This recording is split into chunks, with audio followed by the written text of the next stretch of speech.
And welcome to the conference. Is it time for universal basic income, which Bristol Ideas is running with the Institute for Policy Research at the University of Bath.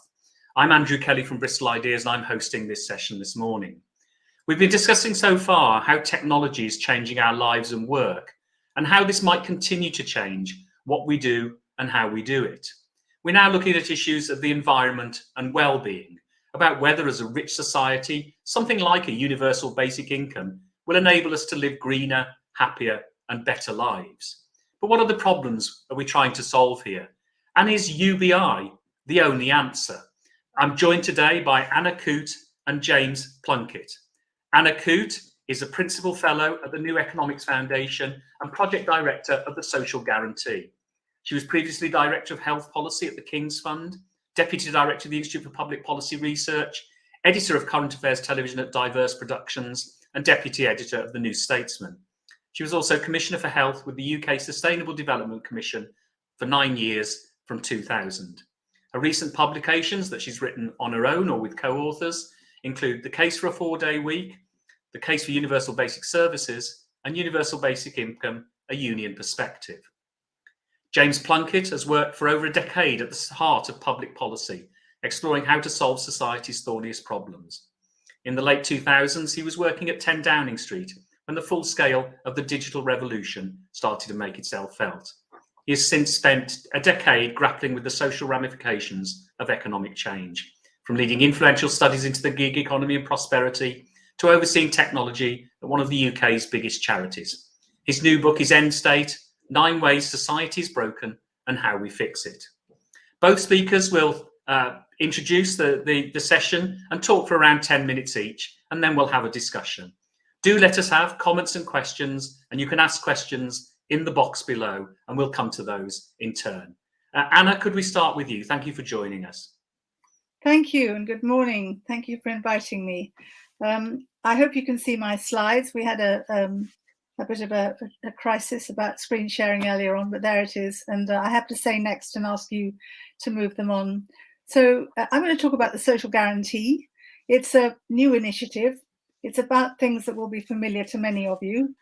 Next, please. This is where we start. This is Kate Raworth's donut, Safe and Just Space for Humanity. And it's about, so the social guarantee is about meeting human needs within planetary boundaries. And the idea is that everyone is entitled to life's essentials, both today and for future generations. And so we need a delivery system that is both universal and sufficient. Next. And here's the social guarantee as a diagram. And as you'll see, well, it's about pooling resources and working together to meet all our needs. And it has 2 components. One is a living income, which is made up of a fair living wage and a guaranteed minimum income. And the other is universal services. And these are, if you like, in-kind benefits. And these are, on the screen, you've got the ones that we're focusing on. And the idea is that the social guarantee is to ensure that we can all live well within planetary boundaries. Next, please.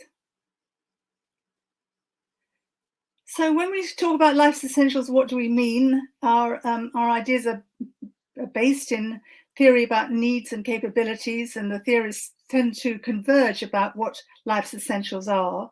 But there are basic needs that we all have, which are health and critical autonomy. They're sometimes expressed differently, but these needs are universal across time and space. How our needs are met will vary widely, but there are some ways of satisfying our needs that are constant and enduring. For example, we will always all need water and nutrition and housing, education and healthcare. What the social guarantee focuses on are education and healthcare, housing, childcare, adult social care, transport and access to digital information. Now that isn't a definitive list, it's just what we have chosen to focus on, what we see as the sort of social infrastructure, but the same principles apply to other of life's essentials. Next, please. So we recognize that every one of life's essentials, every need is different and requires a customized approach so that everyone can get what they need. And we think it's helpful to see them on the spectrum. So at one end of the spectrum, we will typically rely on individual cash payments. Food is a good example.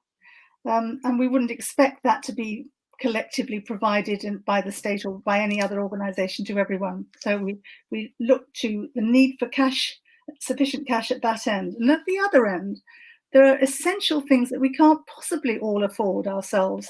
And therefore we depend on acting together through public institutions and through other organizations. And this is where universal services come in. But for universal and sufficient access for all across that spectrum, we usually need a contribution of individual and collective contributions. So even at the individual end, you still need collective intervention to make sure that everyone has got access to decent, affordable, nutritious and sustainable food. So thank you. Next slide. Now here, there's a picture here of two publications on the subject of universal services. Most recently, hot off the press, the New Economics Foundation has published On the Social Guarantee, The Case for Universal Services, and then the book that we published with Quality Press last year, The Case for Universal Basic Services. Now what these say is that we need to pool our resources and share risks and work together so that we can all meet all our needs. And it's about reclaiming the collective ideal and repurposing it for the 21st century. So the collective ideal was very strong in the middle of the last century when we were setting up the welfare state in the first place, but it tends to have been forgotten. And we want to enlarge what we would call the social wage in order to promote secure foundations for everyone. Universal services generate jobs and skills at all jobs at all skills level and right across the country. So you always need services that meet your need wherever you may be. So it's a good generator of jobs, and it's designed, the service is designed to maximize ecological sustainability. It's built into the system. Next slide, please. So while we say that every area of need requires a customized approach, there's a framework that we offer that is applied in each case. And these are some of the elements of that framework. First of all, we have to see it as investment and not expenditure. So what is spent on meeting needs is about investing, valuing and building the social infrastructure, which yields strong dividends in social, economic and environmental terms. Secondly, that access to life's essentials isn't a privilege or a concession, it's a need. Everyone should have a right to have their needs met. Thirdly, we don't think this is all about top-down uniform provision by the state. We recognise the need to be multiple models of ownership, but all providers, whether they're in the voluntary sector, in the state sector, or in the private sector, share the same set of public interest obligations. And here we look to a system we call social licensing that has been put forward by the people who work on the foundational economy. So that shared set of public obligations is very important.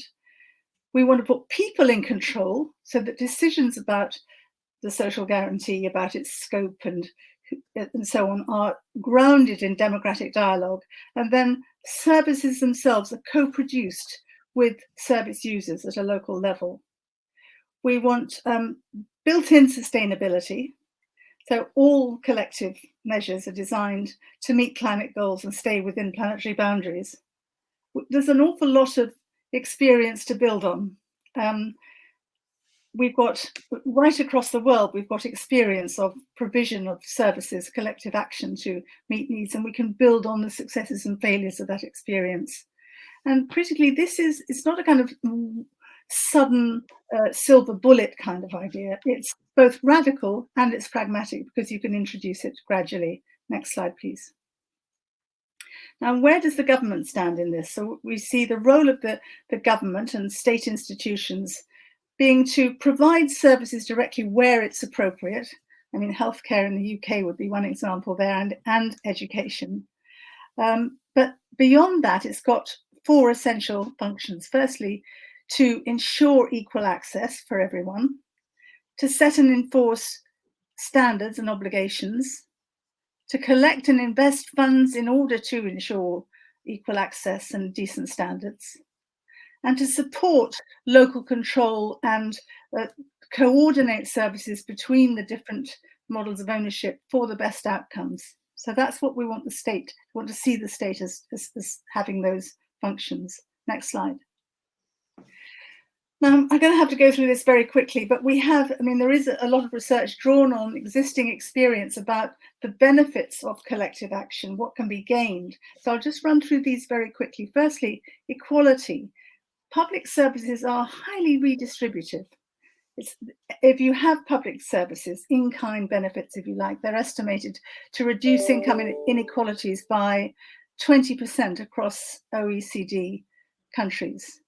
They're more efficient than individual market transactions through economies of scale, lower transaction costs. You can minimize profit extraction. For example, the United States spends twice as much on their market-based healthcare and has lower life expectancy than the UK. And there are substantial social and economic returns and environmental returns on investment in the social infrastructure. So that's efficiency. For solidarity, this is all about working together, pooling resources and so on. It builds a sense of mutual regard, empathy, and interdependence. And then sustainability, and I realize for this session this is really important, but there's a whole plenty that we have to say that I haven't got time to go through today about the ways in which quality public services can help to prevent harm to health and social well-being, so that you're sustaining services by not triggering costly demands through not preventing harm. It can generate secure employment, as I say, and help to stabilize the economy, and perhaps most important, to cut GHG emissions and safeguard natural resources through this system of collective endeavor. Next slide, please. Now, just before I finish, I want to come on to what I regard as the limits of UBI schemes. I've done a lot of work on this, and the first thing that strikes me is that UBI can mean everything to everyone. There's a lot of dodgy definitions and claims about it, what it means, how much you mean, how much you're going to give people, who's going to get it, how it's organized, how long it's going to last, where the money's going to come from, and what counts as success. And there have been lots of practical experiments, but which are much lauded in debate, but they've not led to any permanent UBI schemes. And one reason for that is that, as Luke Martinelli at Bath University has said, it can either be adequate or affordable, but it can't be both. A good scheme will be unaffordable, and an affordable scheme will not be adequate to achieve the objectives even of the advocates. And the critical thing for me is the trade-offs. So you can't just talk about launching a scheme on UBI and not take account of what you're not going to spend the money on. So if you're spending money on cash payments for a sufficient scheme, there's a sufficient UBI scheme, there's a real danger that you will starve public services of the money that they need in order to be improved and extended. And on the whole, when I come across people who campaign for UBI, they all say, oh, yes, of course we want public services, but they're kind of heedless. They don't seem to pay any attention to the effects of those trade-offs and to what needs to be done to safeguard our public services, to improve them, and to extend them across the range of human needs. So that's where I think we need to make changes. As far as I can tell, there are no significant contributions from UBI to tackling the climate emergency or to reducing inequalities, although they can, in some cases, slightly reduce poverty. They don't do anything to disturb existing inequalities. They also, UBI schemes, create a single powerful lever in the hands of the state. Now, if you have a welfare system that's based on lots of in-kind benefits, that power is much more diffused and much harder for the government to turn on and off. although of course they have done a great deal to undermine public services, but it's not the same as having a single payment that you can just turn on and off. And we know what that's like with what's happening to universal credit. And the ideology that it signals, I think, that money and markets are the route to freedom and to flourishing, and yet it doesn't meet human needs. So it sends out a signal that what matters is putting cash in people's pockets, not collective action to make sure we all have access to life's essentials. And then you have to look at who your friends are. So a lot of very enthusiastic supporters of UBI include champions of the monetarist capitalist system and also the new plutocrats in Silicon Valley of the digital economy. So you have to ask, well, why do they like this idea so much? So that you can pay people just enough to keep on shopping without disturbing their capacity to carry on being super rich. Next slide, please. So services and money. At the social guarantee, we take the view that both are essential. Cash benefits and in-kind benefits are essential. They're two sides of the same coin. Universal services create a social income, which is collectively funded, and it has to be sufficient and universal in order and available according to need, not means. So if you have a larger social income, more in-kind benefits, that means you need less cash to enable people to meet their needs and to flourish. So the two are interdependent, and they have to be mutually reinforcing, mutually supporting, if you like. So those trade-offs matter. And the more public money you spend on cash payments, the more universal services will be starved of funds. So you have to take that into account.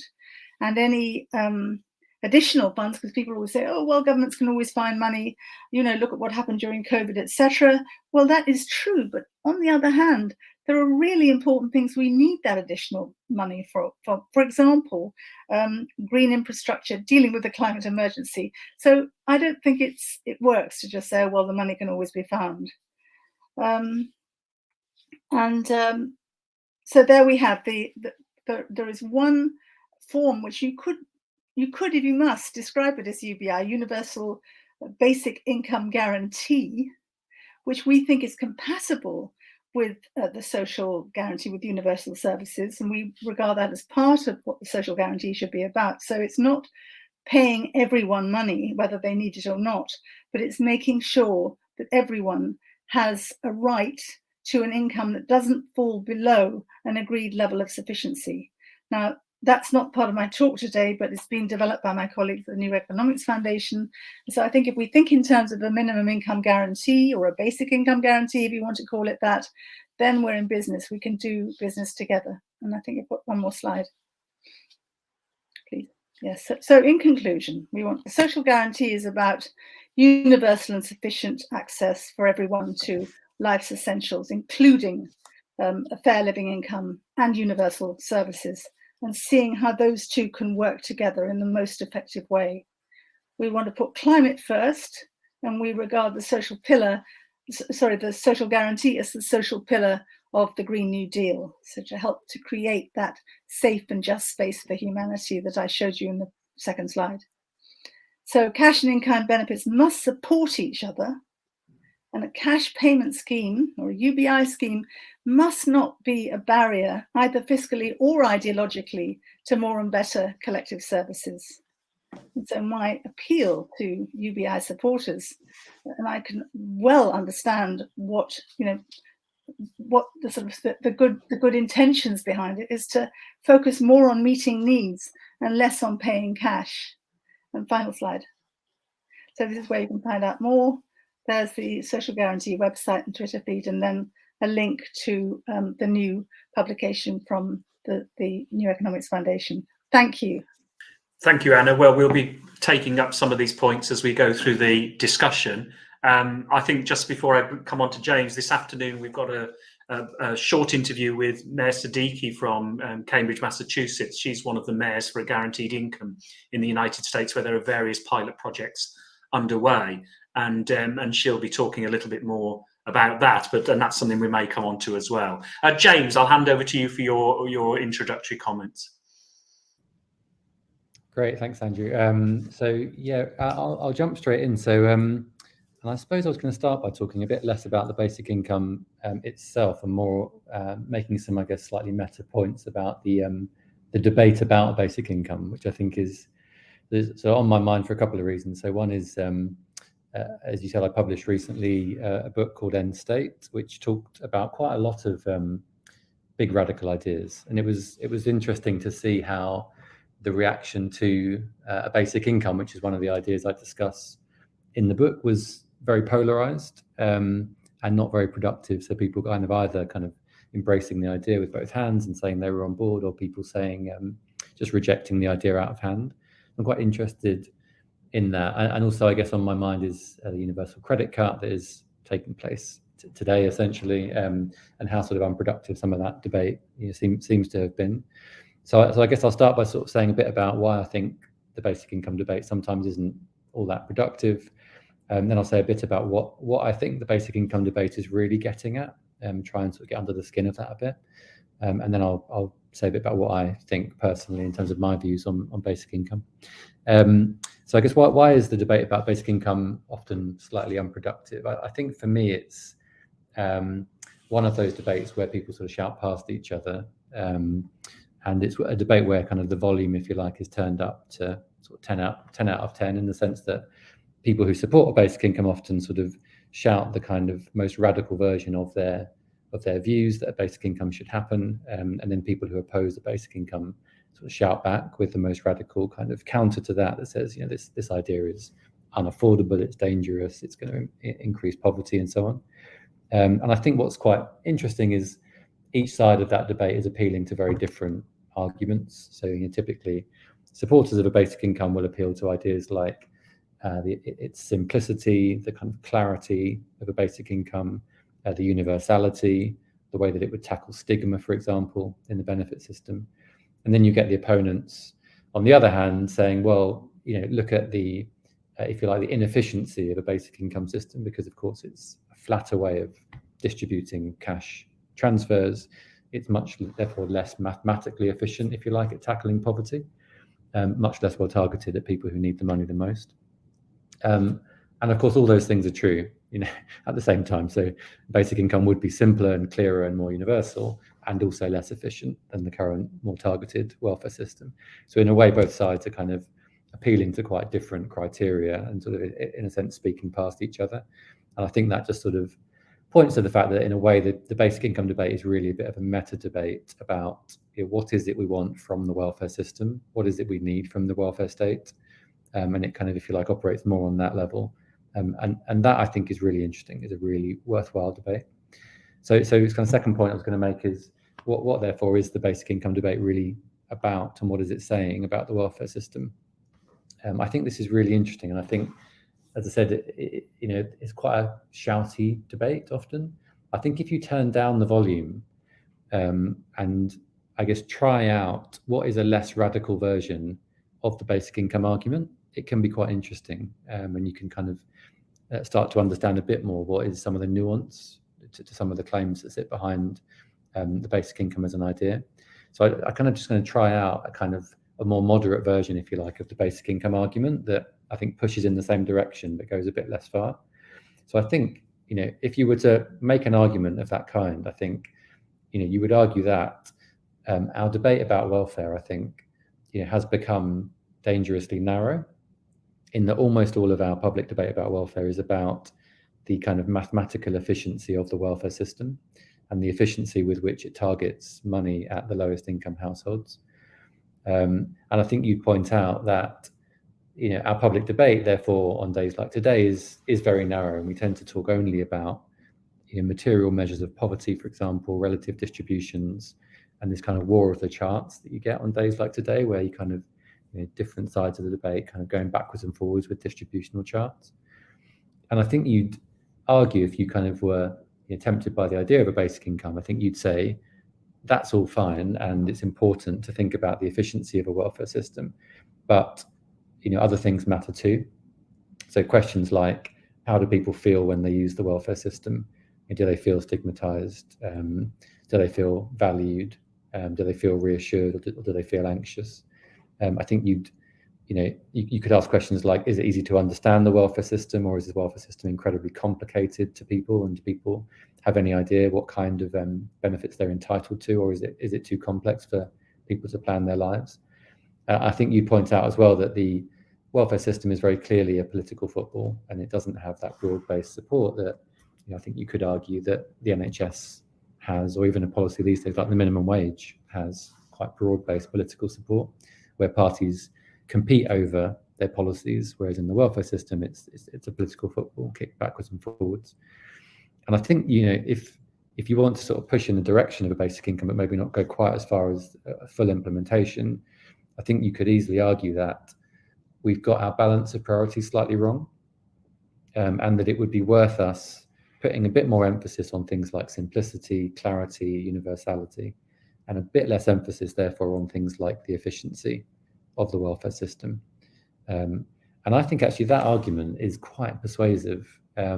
This kind of comes into what my personal view of a basic income, which is that I think a basic income can be quite helpful as a North Star when we're talking about welfare reforms over the very long term. And that doesn't mean it's the kind of policy that you would introduce tomorrow or even the next 3 years or 5 years. But if you want something to kind of give us a sense of direction and the direction we should be moving in when it comes to very long-term welfare reform, say over 20, 30, 40 years, I think a basic income can be an interesting sort of North Star to aim for, because it does, it makes us think about things like, is the system clear and simple and non-stigmatizing, and does it make sense to people? And so, I used to be a very strong opponent of the basic income. I kind of call myself a recovering economist in the sense that I used to be very obsessed with the distributional charts and those questions of the allocative efficiency of the welfare system. And I guess I've changed my mind just very quickly. Sort of three main reasons. One is, I think increasingly in my work, I've seen the incredible harm that's caused by the complexity and the stigma in the welfare system, just the profound harm that causes to people that have to interact with the welfare system, that is not captured in those charts, or it's not in the Excel spreadsheets, it's not picked up in those debates, but causes huge harm. I think I've also become more cynical about the prospect for political progress. I think I've started to feel that, frankly, a narrowly targeted welfare system is always going to be a political football, and actually the way to break some of the politics is to move towards more universality, and because I think that is the only way for me that you get broader based political support for the welfare system. And then finally, on a more personal note, I guess my career moved into technology, and I became increasingly interested in this question of the fact that the current welfare system just doesn't work for people in the kind of new forms of work around the gig economy and insecure forms of work, Uberization of the labour market and so on and so on.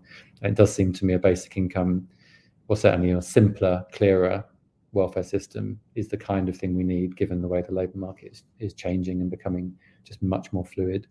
The rise of self-employment, for example, being just kind of one aspect of that.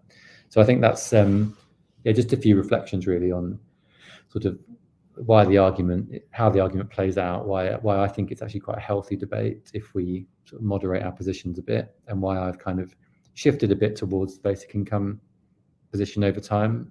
Some people will disagree a lot with everything I've just said. Some people will think I'm being too moderate. Some people will think I'm being too radical. But I think at least these are really healthy debates, and never more so than on a day like today, where we're seeing just how sort of depressing and how much lack of progress we've made on welfare.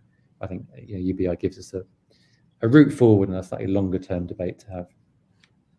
Thank you, James. We will be coming back to these points all day, in fact, and it's worth, if anyone hasn't had a chance to see them yet, to watch the first two sessions this morning with Diane Coyle and Martin Ford, and then with Gavin Kelly, Anna Dent and Kate Bell about technology and the way that's either propelling us towards UBI or not. I want to take us to the big issues that this session is addressing, which is about what is the best system we can create to solve the problems that we have currently. Now, last night, Adam Tooze talked about the poly crisis, and when you list all the crises we're facing, they're huge. But the issues particularly around what will people What do people need to live their lives better in a more sustainable way, to reduce overworking, to become more productive, and to make lives more meaningful? And I'll start with you, Anna. You talked about this a little bit in your presentation, what the social guarantee could do. What kind of system do you think we need to enable people to live those lives to the full? Well, I think the social guarantee is a good start. I'm a bit perplexed by the phrase that James kept using, talking about the welfare system. And I think, James, you're only talking about money. And I think that what we need to do is to think about in-kind benefits as a virtual form of money, a social wage, a virtual income, or whatever, and think of the two together. Because one of the dangers of the debate about welfare, and I agree with you about the chart wars and the shouting and everything, is to think about what people need and how to meet their needs. So I suppose in answer to your question, Andrew, I'd say, let's start with what people need. And whether you scour through the academic literature or whether you engage in local conversations, you come up with the same things. People say they want the same things, and we're not now talking about how do you want to feel in the system, although I think that's important. I think it was a very good point you made. But actually, what do I need to live a life that I value, to be able to do what I feel I should be able to do in my life? And they come to the same things, and it's hardly controversial. So once we've acknowledged that we can't ensure that everyone has access to those essentials unless we combine in-kind benefits with cash, we're just missing the point. And so I think, part of what we're doing with the social guarantee, and why we include a minimum income guarantee with universal services, is try and get around this. I've been part of that, the shouting battle about UBI, saying, oh, for God's sake, it's a crazy idea, don't go there for the following reasons. But if we talk about the need that people have to be treated as decent human beings, not to feel stigmatized, to understand what's going on and where they can go for help, those things are really important. So I agree with that. But it's about starting with understanding what people themselves think they need, not just what the experts think people need, and then how you go about meeting them, and recognizing that cash in hand cannot meet them. That's a good start. James, you talk about in your book about that, don't you? About starting with the kind of, not something imposed, but what people want and need to live their lives better. Yeah, there's a great quote from Keynes. I'm going to completely mess up, but it's to the effect of, you can't start with the economics. When it comes to big questions about the future, you can't start with the economics. You've got to start with the ethics. That's an economist speaking. And I think that must be right. You can't. It's not about incremental tweaks or sort of optimizing taper rates and sort of highly technocratic debate that sort of dominates so much of our public debate. I think the thing I'd add is technology, I suppose. The big argument I kind of set out in the book is I'm trying to kind of understand why are we in this mess we're in, this kind of overwhelming sense of things spinning out of control, this sense of sort of the mounting social problems that are just piling up unresolved. And I think for me, so much of what those problems have in common is that they are emerging from this new kind of economy, and the gig economy, lack of job security in the gig economy, the problem of these huge digital platforms, and what do we do about the re-emergence of monopoly, but a very new kind of monopoly, problem of burnout, mental health, the kind of unsustainable way in which people are working. Some of the latest surveys around job intensity, that it's just kind of the intensity of our work is leaving everyone feeling burned out. And I do think that a lot of what those common problems have in common is they derive from this new economy that's sort of emerging before our eyes, this new form of, call it what you like, the digital capitalism is the phrase I use. And seems to me that is not dissimilar to some of the sort of moment in the Industrial Revolution when likewise technology was turning our lives upside down. These new problems were emerging that as yet had been unresolved. And And similarly, at the time, the government didn't have the tools to solve those problems and had to develop entirely new tools, a whole new policy toolkit. And I just think when you look at the government and the set of tools that we've got, we're still using 20th century tools. We're still using a 20th century welfare state, 20th century economic regulation, and so on, to solve problems that are 21st century problems. So for me, a lot of it comes back to that. Anna. Yeah, could I add? I think well, it's useful to think about the Industrial Revolution, certainly, and about the huge turbulence that people experienced then, and the misery that was caused by change. But what we're doing, what we can't avoid confronting now is the climate emergency, and so everything we do has to put that first. This is my view, anyway. I just don't think that you can think about anything, including modernizing the welfare system. So that's one thing. The second thing is I think there's a danger in if you start with the idea of meeting people's needs, as we do at the social guarantee, a lot of that can't be done. Some of it, I mean, technology can help, and technology can also interfere. So I think that's what you're saying as well. But these are really enduring, old-fashioned things about caring for people, about human relationships, about having a roof over your head, about getting from A to B, where certainly technology could come in some forms, but the caring foundation, if you like, of a lot of the public services that make our lives possible cannot be. Well, you talk about old-fashioned tools. I think they may have been developed quite a lot in the 20th century. We still need them now. They're not going to be replaced by technologies. I don't know that you were suggesting that, but I just think we have to keep a handle on the fundamental importance of human relationships and care as a way of meeting people's needs, as a way of enabling us all to flourish, as a way of confronting the climate emergency, and so on. James?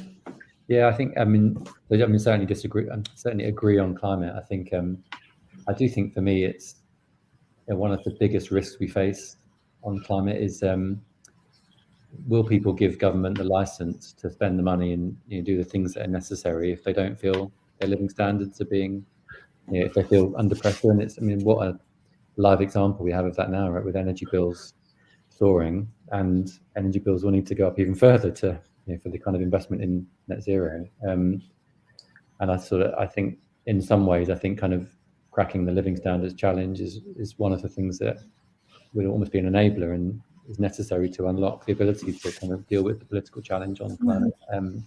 I think that's, I sort of agree and disagree on the point about existing tools, because I think I also absolutely agree the kind of, if you like, the ends we're trying to achieve are things like security. People feeling a sense of security are surely kind of timeless to some degree. But I do think that the changes underway are so profound. So things like the new ways in which the labour market is now functioning, and at the most basic level, many of the tools we developed, social insurance, for example, emerged in a world of employment, of waged employment, and just don't function when it comes to this new world. And so when you see,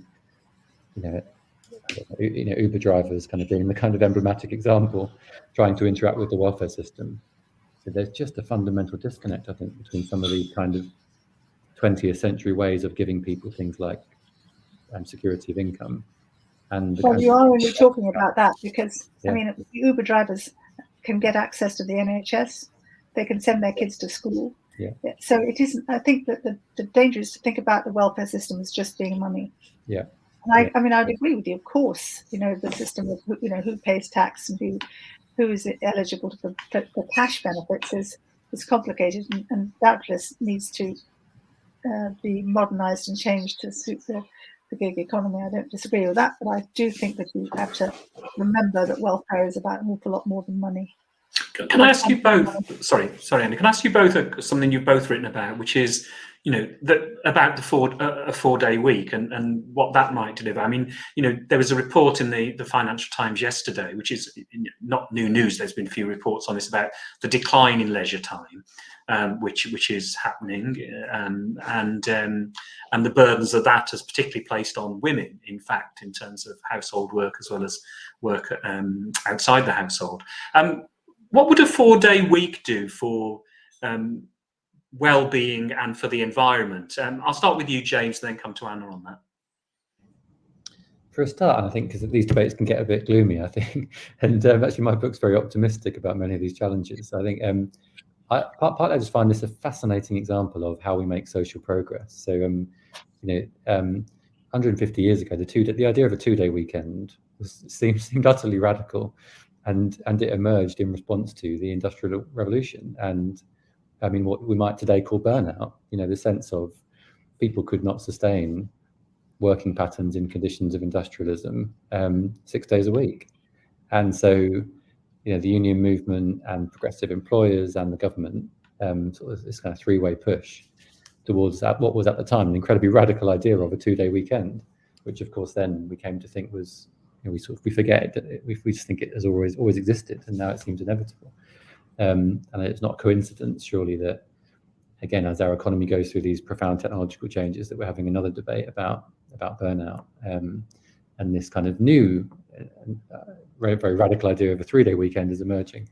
So I think that's really interesting. And in general, this one thing that gives me hope is there's so many examples from history where ideas go from seeming completely impossible and utopian and unaffordable and even dangerous to suddenly being accepted as inevitable, from like public sewer systems to 2-day weekend to the NHS. So I think, just to answer your question more directly, I think it does seem that burnout and the intensity of work in this digital economy is not sustainable at the current pace that people, the current ways of working. And I do think this idea of working in a more intentional way, I think it's not a coincidence that performance has been pretty poor, and we're all sort of running on the treadmill and getting nowhere, despite the treadmill speeding up. So I think it's about slowing down, being more intentional in our use of technology, addressing some of these problems about burnout head on.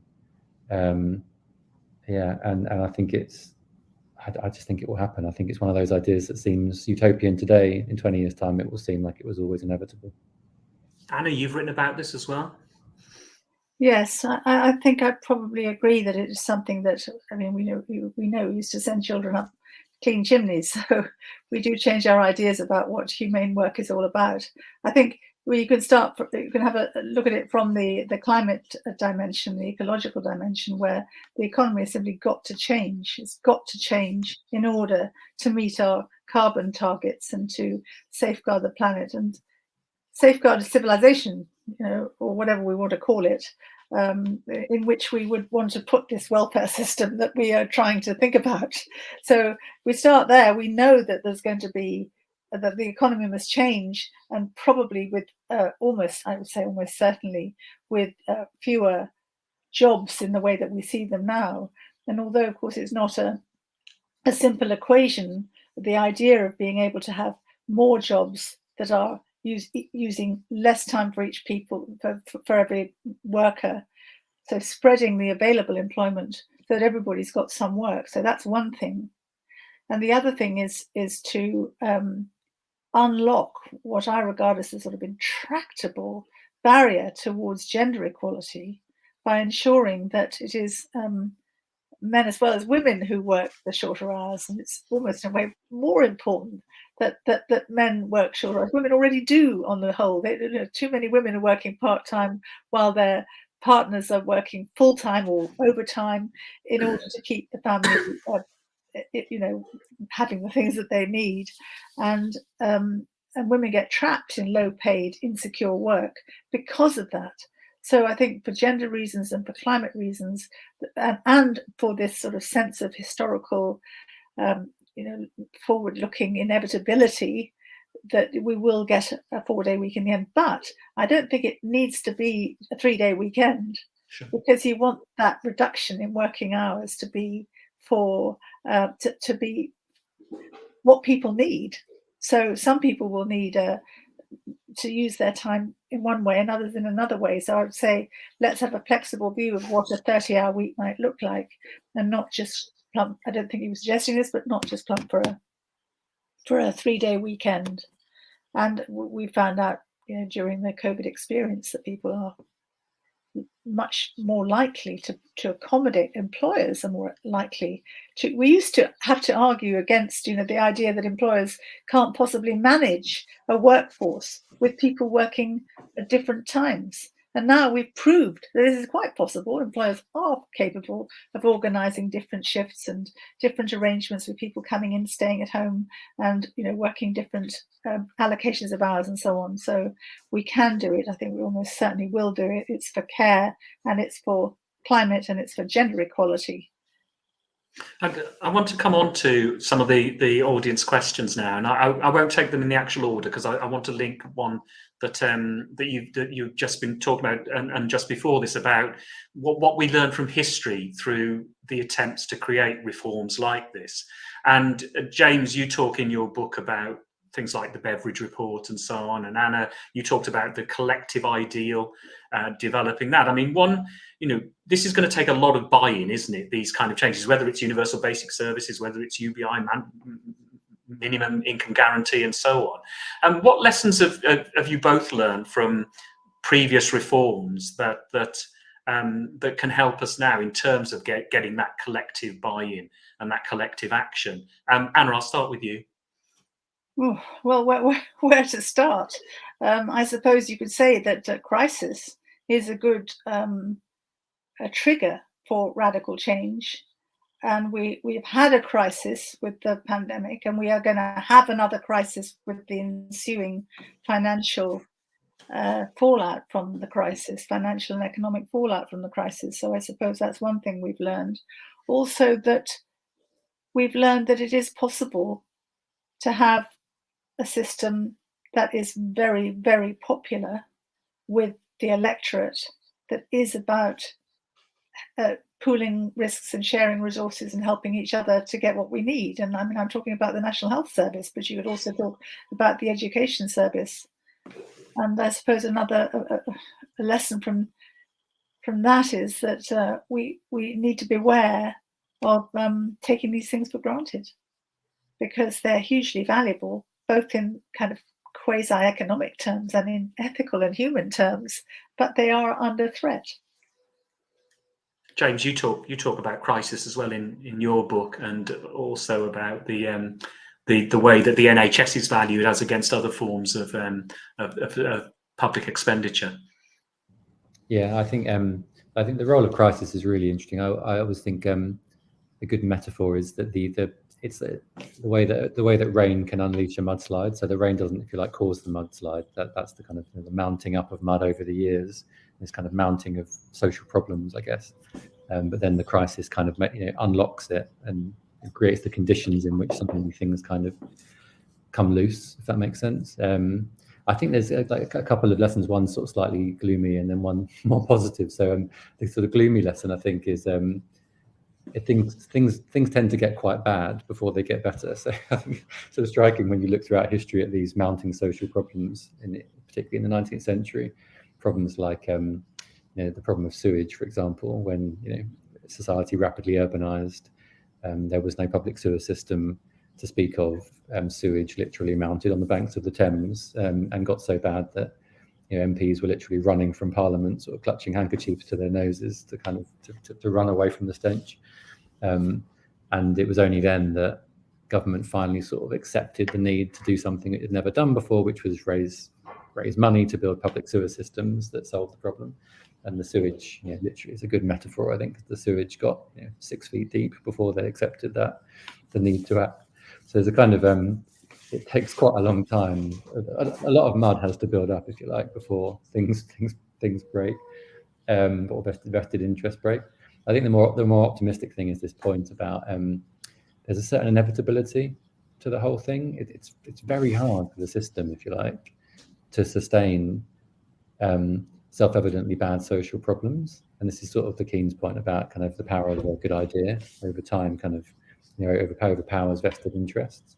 But I do think once an idea emerges, once it's clear there's a problem of this kind, and once an idea emerges to fix it, it does take time, but there's a certain inevitable momentum to that, which I think is really interesting. So that sort of sense of, we get there in the end. And I think the last thing I'd say is I think hope plays a really important part in that, because I think quite often these periods of great change are moments when the anger turns into a sense of hope and a sense of belief that things can change.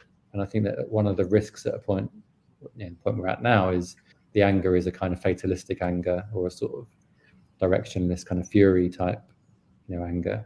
And I think actually, in a way, the missing ingredient is hope.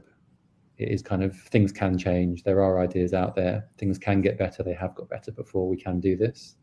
And that's the sort of the magic ingredient, I think, that often sort of, as I say, turns that sense of crisis into a sense of change. I'll bring in some other audience questions here. I won't ask you to answer them, each of them, but if you do want to jump in, do. The first one's for you, Anna, which is about just expanding a bit on what this is a question from. I actually, my screen is so small I actually can't see the name. But it's a question about why you prefer the direct provision of services over letting people buy the services they need using cash benefits, e.g., a universal basic income. Okay, well, not all of the needs that we have and share can be bought through cash, or they can be, but they'll be ruinous for some people, especially those on low income. So think about childcare, for example. Why do I think that childcare should be part of the social guarantee and collectively provided for people? Doesn't mean to say that there wouldn't be a minimum contribution that parents would make for childcare, but it would be organised in a way that made it accessible for everyone. And most people cannot afford decent, high quality childcare, especially if they've got more than one child. So that's why I think we need to think in terms of collective provision rather than individual cash payment. And it is about the redistributive effects. It's about the fact that it's about a system that where we all participate in making sure that everyone's okay.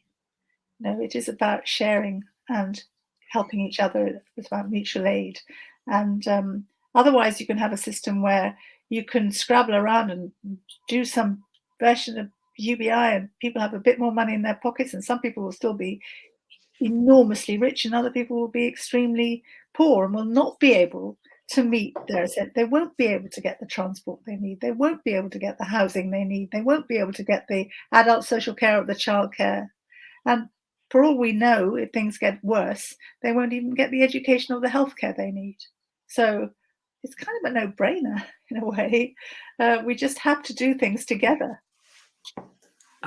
This is for both of you, which is about what would you increase taxes on wealth and waste, James? Yeah, good question. It's a great question. Yeah, I mean, you have to say, wealth is surely undertaxed. I also think, these emerging highly profitable, arguably kind of monopolistic profits that are emerging in certain parts of the economy. I think there's a big question about how do we socialize and share out some of the wealth that's being generated, the profit essentially that's being generated in the very high tech parts of the economy. And I think probably most likely is that we need quite new mechanisms to do those kinds of things. These new entities of Google, Facebook, and so on are just unlike anything we've seen before. And so I do think finding ways to, essentially tax, the profits that are being generated in those very high tech parts of the economy, it is going to be part of this. Anna? Yes to all of that, and tax unearned assets, wealth unearned assets, land possibly, and also turn the system of consumer tax, if we're going to go on with it, from just taxing everything to taxing things that are harmful, that are unnecessary. So and think about higher taxes on luxury goods, which are causing undue harm to the natural environment. plenty of opportunities. We're not short of ideas about what we can tax. The point I'd add is some people, going back to basic income, sometimes people sort of counter the basic income idea by saying, income tax would have to rise by X pennies, or which I always think slightly misses the point, because it strikes me as a bit like saying, in I don't know, in the late 1800s, that to have a welfare state you'd have to increase the horse tax by some painful amount. I mean, of course, the real thing you do is you introduce new ways of raising revenue. You don't just work within the current setups. You don't just sort of tweak the values of income tax. So many of these taxes won't exist today. They won't be with us now. Anna, you don't just spend it on cash benefits. You use those resources for improving the in-kind benefits and extending them so that they're available and affordable for everyone. Yeah. Another question, it's actually not in the questions, but I noticed it in the chat, was, one of the biggest problems we have with people's well-being these days is access to housing in this country, and whether it's public housing or the ability to raise income, having the income for a mortgage and so on.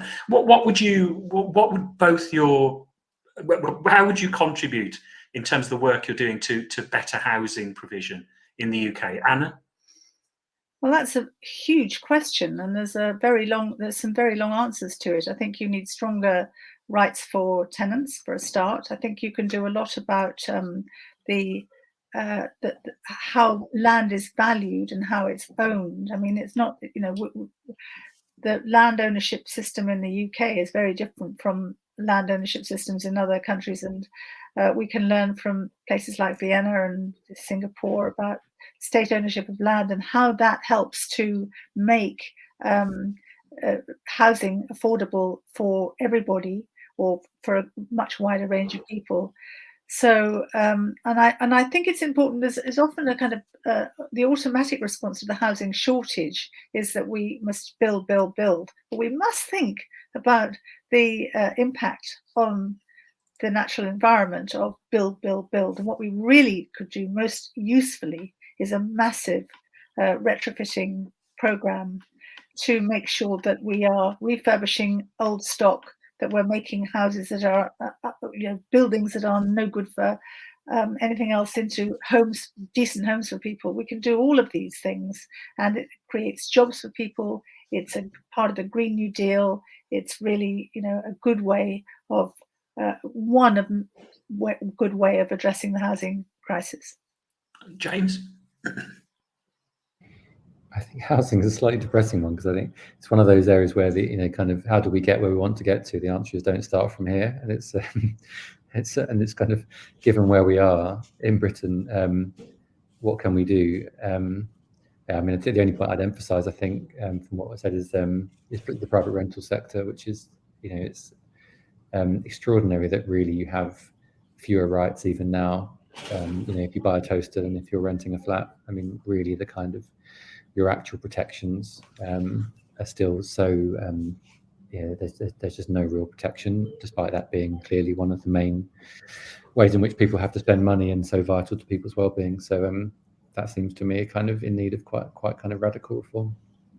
I want to return to another question that we asked earlier, but it also links to a couple of questions we've had from the audience, which is about what are we trying to achieve here? What are the big things we're trying to achieve here? Is this about supporting people to give secure livelihoods, or is it about supporting them to advance in the way they want to do as individuals and as society as a whole, or is it both of those things that you're looking to do?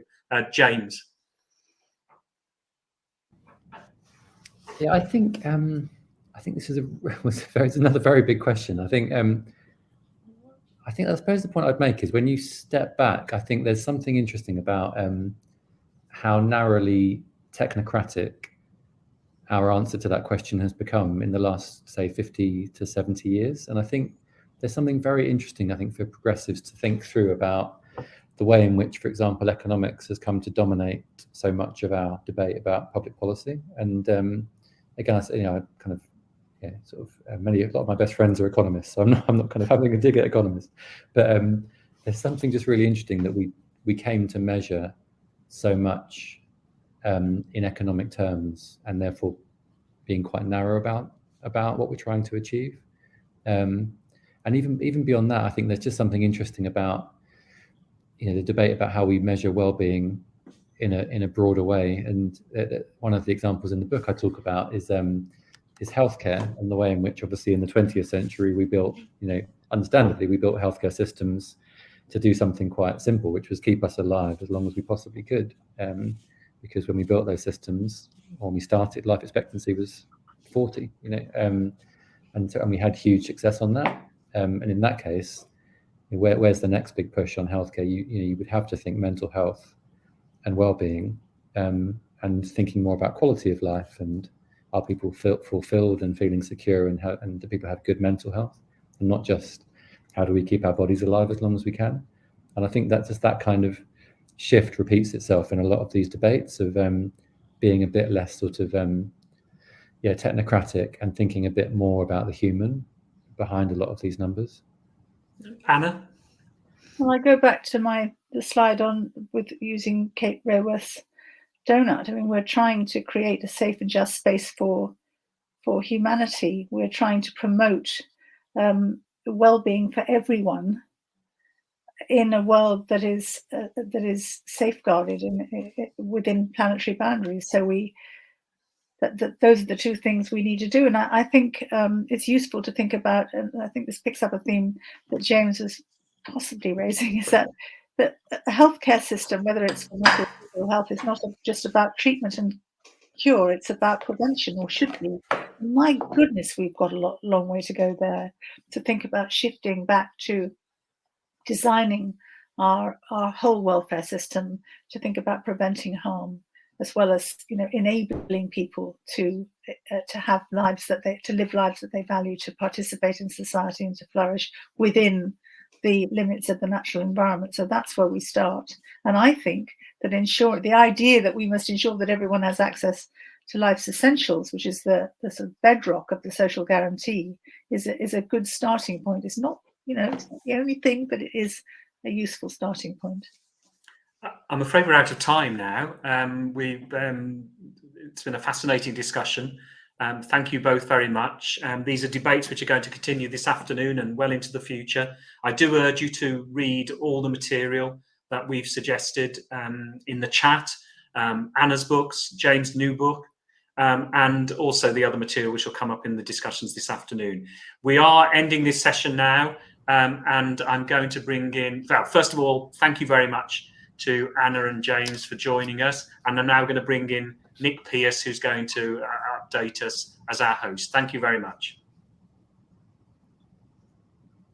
Great. Well, thank you very much, Andrew, and thanks to Anna and James for a great session. I've had the privilege of working in institutions with both Anna and James at IPPR and Number 10, and it's great to have them both with us today. I thought that what came out from that session were a couple of things of real interest. The first is the sorts of values that we are trying to achieve in discussions of these sorts of reforms, that it isn't just about what we can measure in terms of the distribution of income, important as that is, but there are also questions of how we relate to each other as human beings, our autonomy, our, if you like, relational forms of equality, whether we can live lives free of stigma, discrimination, unjust hierarchies, and so on. So in that previous conversation, I think you're sort of coming out here more of those ways of understanding political philosophical values that might inform our discussion. I thought that was important. The second was also about how change happens, whether it is predominantly through moments of crisis or critical junctures,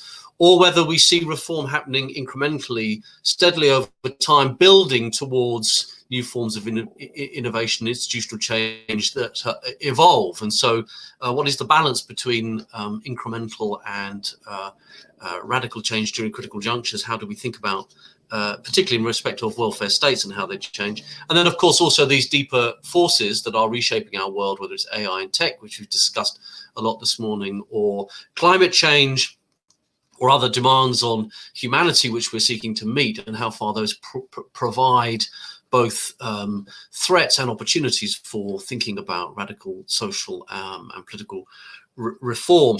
It's actually the anniversary today. People may have seen this on social media this morning, anniversary of the birth of Barbara Castle, the Labour politician, particularly prominent in the 1960s and 70s, born in 1910. And she is remembered for a number of things, things like the introduction of the breathalyzer and seatbelts as transport minister, but was also responsible in the 1970s for the introduction of child benefit, for the state earnings related pension scheme, restoring the earnings link for the basic state pension, and of course the Equal Pay Act, which she had developed in the late 1960s before it was introduced. And I mean, in a sense, reflecting on Barbara Castle's political career and achievements, there you have both radical and incremental reforms. In the case of child benefit, something which brought together existing benefits and created what defenders of universal basic income would argue is a single universal payment for children, which endured until relatively recently, still paid, of course, but now subject to a means or affluence test. In the case of the basic state pension, particularly now with the new single-tier basic state pension, you might argue is now moving very close towards a basic income for pensioners. Less reliant on contribution records, much more equal between men and women, and at a level that at least lifts you out of poverty. Whereas SERPs, the state earnings related pension scheme, the sort of earnings related element which Castle saw as trying to fill some gaps in the Beveridgean welfare state, has now been sort of, as it were, is being reformed into the single tier pension, hasn't endured, and the sort of earnings and contribution elements of the British welfare state have diminished over time. And perhaps there are things we can learn from that about reforming the welfare state in the United Kingdom, and thinking about the kinds of path dependencies that we may have and how far you can change those, how far we get pulled back to certain kinds of model of the welfare state versus the sorts of changes we might anticipate with things like earnings related schemes and so on. So just interesting to on a day like this to reflect a bit on that legacy of Barbara Castle as a previous reformer, and what we might draw from that today, thinking as we were in that session with Anna and James about how change happens, about what history can teach us, and about some of the kind of priorities for debate today. So we're going to take a break now for lunch. We'll come back at 12:50. I'll do a little welcome, and then we've got a really good panel debate on how we can build a new welfare state after COVID-19 and the role of basic income in that welfare state, chaired by my colleague at the University of Bath, Professor Jane Miller, with some great speakers in that session. And then we've got a full afternoon ahead of us again. So I hope you'll come back and join us after a break for lunch. Come back at 10 to 1, if you would. Thanks so much indeed. Thanks, everybody.